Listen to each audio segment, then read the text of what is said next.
Flat নিবন্ধনের ব্যয় ৭% নামিয়ে আনা সহ আরও কয়েকটি দাবি করেছেন আবাসন ব্যবসায়ীদের সংগঠন রিহাবের নেতারা।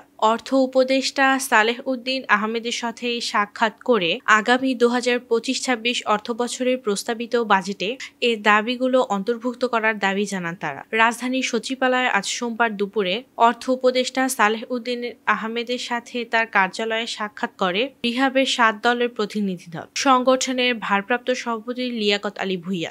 এ সময় উপস্থিত ছিলেন জাতীয় রাজস্ব বোর্ডের চেয়ারম্যান মোহাম্মদ আব্দুর রহমান খান। আগামী অর্থবছরের প্রস্তাবিত বাজেটে জমিজমা বিক্রিতে অপ্রদর্শিত অর্থ কমিয়ে আনতে নিবন্ধন ব্যয় কিছুটা কমানোর ঘোষণা দিয়েছেন অর্থ উপদেষ্টা।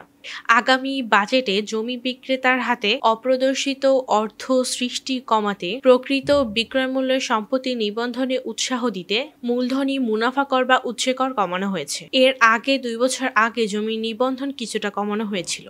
তখন জমি নিবন্ধনের খরচ তথা করের পরিমাণ মৌজার ভিত্তিতে করা হয়। জানা যায়, অর্থ উপদেষ্টার বৈঠকে জমি ও ফ্ল্যাট নিবন্ধনে বাজার মূল্য নির্ধারণ না করে আগের মতো মৌজা মূল্য বহাল রাখার দাবি করেছেন রিহাবের ভারপ্রাপ্ত সভাপতি।